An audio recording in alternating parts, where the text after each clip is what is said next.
All right, people. Now, so here we are in ZBrush.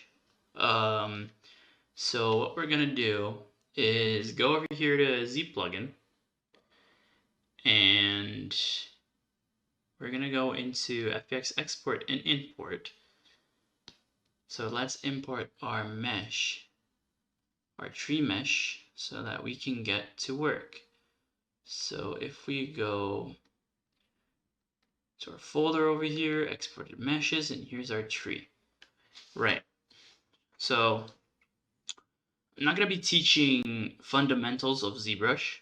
Um, However, I'm going to go through some rather useful information about the software, or rather, to improve your workflows in the software. So, before we add our model over here by clicking and dragging, and as you can see, if you do it over and over again, you can't edit the mesh, you can only draw it in 2.5D mode. If you press Control N, you clear that. So whenever you add a new mesh by dragging it, and if you press Shift, you can snap it.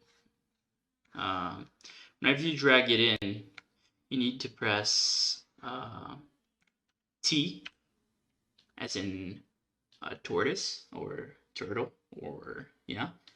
You press T, and now I can sculpt on it, right? And if you press F, you're going to focus on your model. If you press Shift and then drag, you can snap it, and you can snap up or down or to the side, and sometimes that gets really confusing. ZBrush isn't the best UX UI wise, so keep that in mind. It's a bit difficult to get used to if you're using it. But here is our tree, very nice looking tree. Yeah, so before we start, I'm just going to go over some of the brushes I'm going to be using. So if you go over here to Lightbox up here on top and click on brush, you can get to some brushes that are not available in that drop down. Oh my god, what did I do? Jesus. What happened? What is this? Let's switch to 2.5D mode, clear it. What did I do to my tree? I clicked on something obscure and destroyed my tree, so let's import the mesh again. Alright, and then add it, focus on it. Alright, go back to Lightbox, brush, and now we can access some of the brushes that are not in our drop-down menu over here in the brushes section, such as our trim brushes, which we're going to be using heavily, since this gets a cool, like, flat sort of style, sort of chiseled, I would say. I don't know. I use trim smooth border a lot. You could use trim dynamic as well. Trim adaptive, where is it? Well, it's somewhere else. Anyway, these are great. So definitely use them. There are some new ones that I haven't used that yet, but yeah, I usually use trim smooth border and trim dynamic. We're going to be using mostly trim smooth border, so let's already double click it so we can leave it saved. Oftentimes I don't customize my ZBrush UI because that keeps me free from, imagine I get a new computer, or I don't know, I use someone else's ZBrush or use it at work, and I wouldn't know where everything is at, right? Because I'm already used to my custom UI and stuff, so I never customize my UI. Right. What else do we need? So some other brushes that you could use and are very useful, and I use them heavily, are the orb brushes. Now, these brushes they don't come with ZBrush. You would need to download them from Michael's Gumroad. So if you search for orb brushes in Google, you'll very quickly find the orb brushes pack by Michael Vicente, Orb. This is a great stylized brush pack for ZBrush, and if you go ahead and download it, you can go to your ZBrush folder. Let me see if I can find my ZBrush folder over here. Yeah, you can go to your ZBrush folder, and extract the files over here in ZBrushes inside its own folder. So I have it created here, orb, and inside you have all of the ZBrush project ZBrushes. So here they are. You're gonna get a package. You're gonna download it and get a package with all of these. So you just create a folder for them and export it, and they'll show up in your Lightbox. Right. Now that we got that out of the way, let's get to sculpting. So first of all, we wanna. What I usually do is I set up some subdivision levels for this, right? So what I'm gonna do is I'm gonna go over here to geometry and divide it. Actually, let's delete higher. I forgot to. I unchecked smooth, but let's check it. Smooth it once, twice, 3 times. This might be enough. Let's see. What I usually use to test out is that I get like clay buildup. I get, let me press F to focus. So let me draw on it. Get a smaller size brush. Draw on it. Yeah, this is fine. This is already some good information, but let's divide it once more. Yeah, this will get us some nice detail, and here's how the geometry looks on that. So right now, what we need to do with this piece is that we need to focus on these areas, on the areas right here, because those are going to be seen more all around. And we progressively detail it less because these areas on top of the branches and etc. won't be seen at all because they'll be covered by leaves. And I'll cover how to make how I made leaves for the scene soon. I use a very interesting method to make them. So yeah, I'm gonna cover it soon. So, but right now let's focus on our trunk over here. So this part of the trunk is gonna be buried under the ground, and in fact later we're gonna get rid of the bottom here because since this is gonna be in the ground, we don't really need it, and that's extra information for the engine to process. So I'm just gonna get my clay buildup brush here and try to get interesting shapes for our trunk. I'm gonna raise the intensity a bit here, and I usually do some shapes like this for the trunk. So these winding shapes, and I'm just gonna go over here and continue these. Now I'm not really liking the clay buildups. Maybe if we go over and use the clay tubes, click tubes constant. And this might be better. Let's check out clay tubes. Yeah, this might be better. All right, let's try again.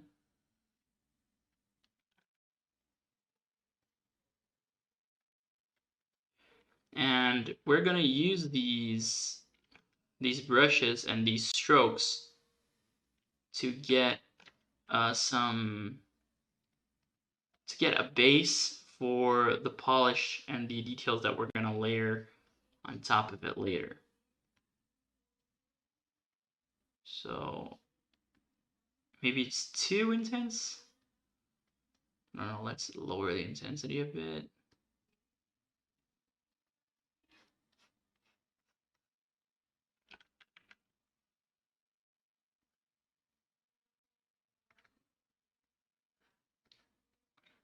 All right.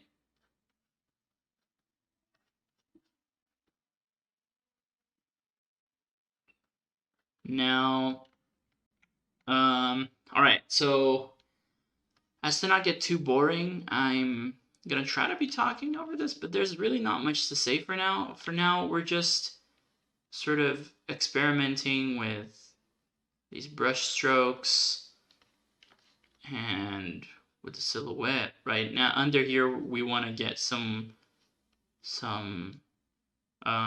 more protruding shapes so that we can get a more interesting sort of root structure under here, you know?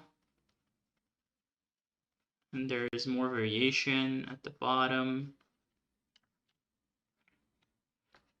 Yeah, and as you can see, I am doing downstrokes now, and this is progressively looking more and more like an actual tree because of the brush strokes that we're making. Like we're layering them on top of each other, and it very loosely resembles a tree. And we're gonna do this progressively until we get a nice amount of detail that we can polish.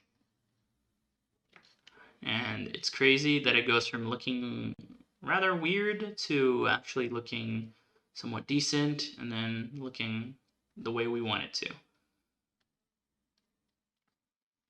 Yeah. I mean, seems like it's fine now. So, right. Now we get to the more interesting part where we get the trim smooth, and in fact, no, started out wrong. Let's put a square alpha and decrease the intensity to like 30, something like that. All right. And now we're going to mitigate some of that detail in a way that we retain only the detail that we want, and we get some more interesting shapes out of it. So you can see that I'm mitigating some of that detail because it was really high frequency and really noisy. And here comes ZBrush with the perspective being weird. All right. Now I'm pressing Alt to raise or lower the geometry that we have. And here's where you can spend most of your time actually, because it's really important that you get good shapes that you like and you believe in. And so you can spend more or less time depending on how long you take to actually get the results you need. Right now, the brush strokes that we layered on earlier are giving us some nice grain, I would say, some veiny detail. Some of these little bumps you can see. Yeah, look, like it's giving us some nice detail. And this would be more, the wood for this tree that I'm going for is more smooth than just a barky sort of tree. If you want a more heavily like noisy bark, I would probably use a displacement texture or do the finer details using an actual texture instead of the sculpting, because that detail can take quite a while to sculpt. But if it's a hero tree of sorts, it might be worth it to go the extra mile and take more time sculpting it. This is a common tree. This is one of the trees that we're going to scatter around and hand place, you know? So you don't want to spend too much time on it, especially what you want to focus on is making it look interesting from all of the different angles and different, you know, and not just the same from every angle, because we're going to be using it a lot in our scene and we're going to be rotating it around. So it has to look good from every angle, but most importantly, it has to look different so that we can reuse it, so that we don't make too many trees, because that takes up more memory and more time to make. So a good part of the game development logic is to work smarter, not harder, right?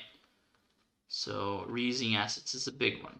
You can see that now under here, since we layered more detail on top of each other, we get more interesting shapes here. So our roots are way more interesting. If we press Alt, we can try to connect these shapes better to the top of our mesh. But yeah, look, looks great.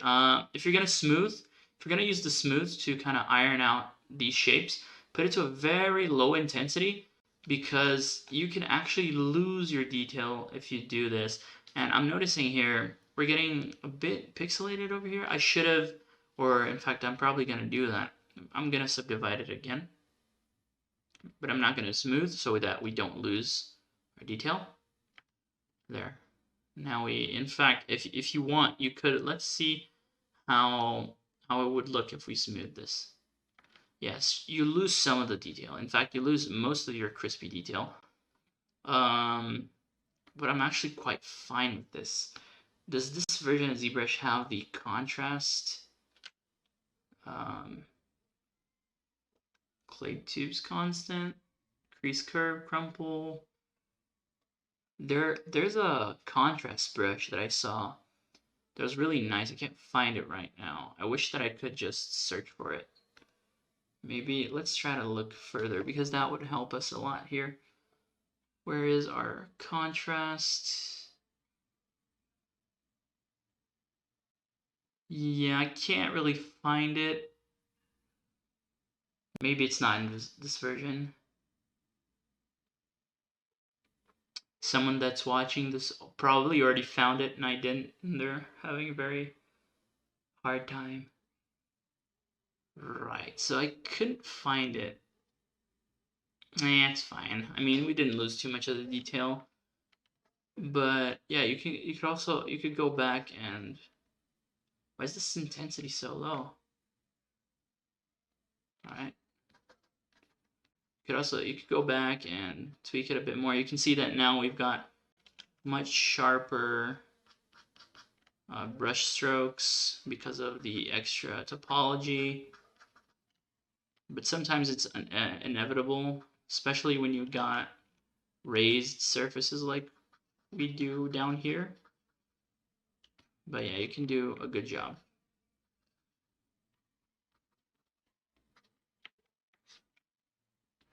Yeah, it looks fine. I mean, yeah, let's go.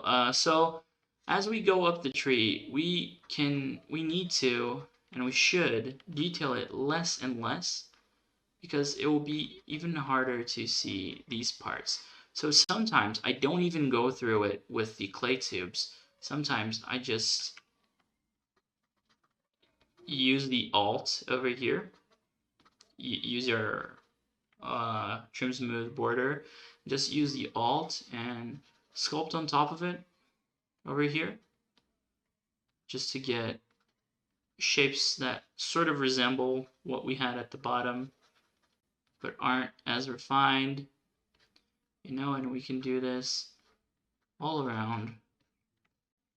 Of course, if you think it's quicker, and sometimes I do think it's quicker, you could just do a clay tubes pass on it too, on the whole tree, and just go through it with the trim smooth border or trim adaptive or whatever to get more detail.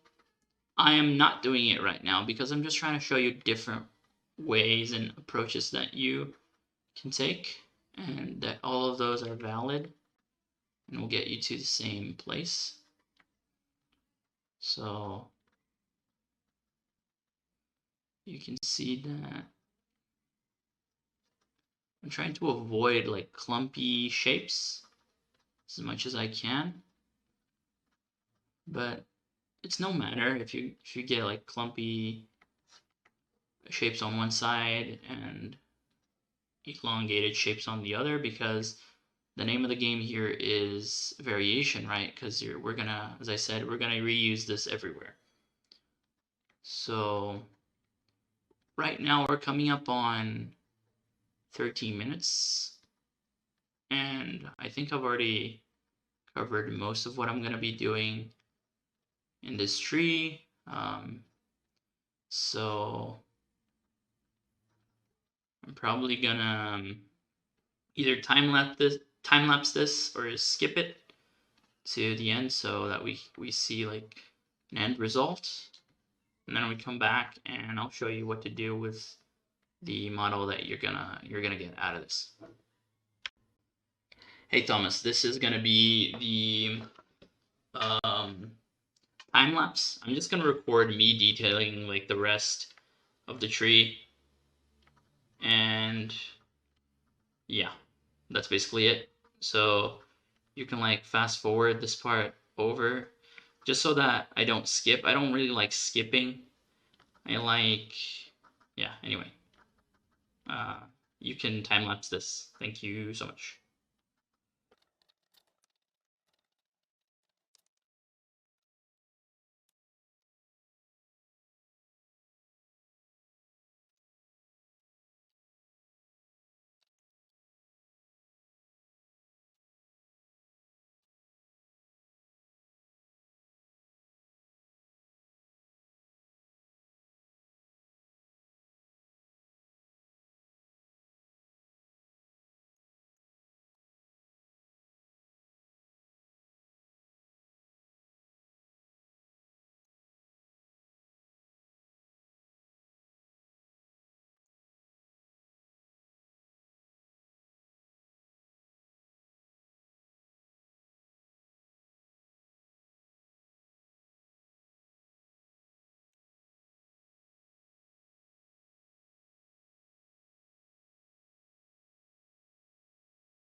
So now that I've come over here and layered some of the secondary details um, on top of what we had before, on top of our base mesh, it's time to add some more details. And I'm just going through this really fast. Of course, you can take your time during this process, experiment with shapes, try to find something you really like. And so we come over here, let's go to our lightbox brushes and look at our warp brushes. I'm going to be using mostly our, let's see what we're going to use this. We have extreme polish, which is nice, but I'm probably going to use the slash curves. I'm just going to show you a bit of how the slash curves work. So as you can see, it creates these scratches, and they're really nice if you want to do like a scratch. Here's a scratch. Be careful with where you place these scratches because they can break your diversity. So if you put like a huge like gash over here, every time you rotate this, you can really see that it's the same mesh, right? Whereas if in a scene you place them and they don't have very noticeable details, you can get away with every tree feeling sort of unique. But let's go over here and add some slashes to the bottom, over here, maybe like this. Maybe we get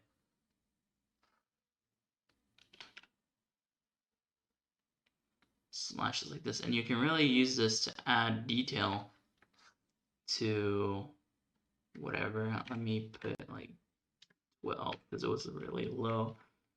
So try to find places where a slash would make sense. Damn, 16, 10. 10, I went 10. All right. Try to find places where a slash would make sense. So over here maybe, along this line. I don't know. Experiment with the brushes. What did I do? Let's put in 8. Yeah, 8. Yeah, 8 is nice. Yeah, look, you can really accentuate some of these details. You could add a slash, something like this. You know, really play with this. You could use it to do very light gashes here and there.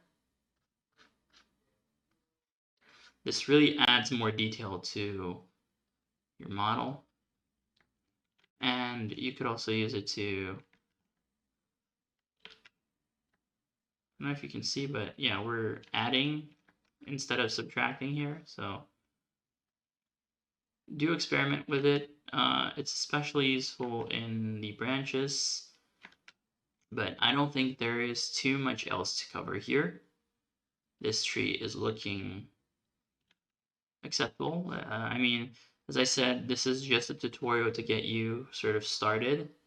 Of course, you're going to spend more time detailing it and trying to get shapes that you want. But over here, I'm just looking for more places to add this, but I think it's fine overall. What you can do also is you could go over here and try to... What did I click? I'm clicking on so many crazy things. All right, let's go to Lightbox Brush. The rock detail is a good one. Of course, it's for rock, but a very light use of it in various types of models will yield you different results. Over here, it doesn't look too bad, as you can see. Like, this adds more scrunchy detail, you know. And the tree really, the trees that the tree that I made over here kind of does have rocky shapes, you know. But yeah, let's not use it like way too much. But using it a bit will add some surface variation. Yeah, I mean, yeah, it's fine.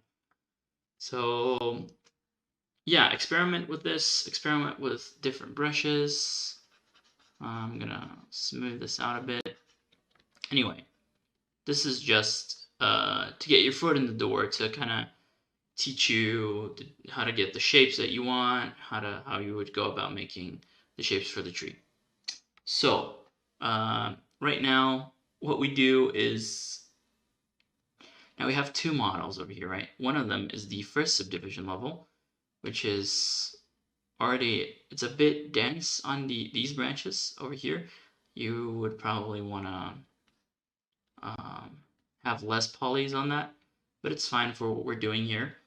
So what we're gonna go over here and do is gonna go to Z plugin, export, and we're gonna export to selected. We'll export our tree as here in engine export. Let's go and do SM tree underline low. So this is our low poly, right?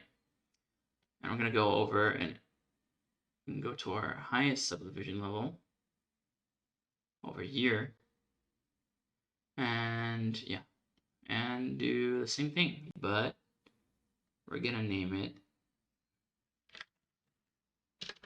high. So this is our high poly. Now what we're doing is we're preparing these meshes to go into Substance Painter and bake them down, so we get some maps, some mainly the normal and ambient occlusion maps, which are the ones that we're going to be using. Of course, once you get them in there, you could also texture them over there in a stylized way and get them into Unreal after. However, that's not the workflow that I usually use. I usually do all my colors inside of Unreal for stylized. For realistic, of course, I usually use my Substance Painter. But yeah, next time we see each other, we're gonna be in Substance Painter. So see you soon.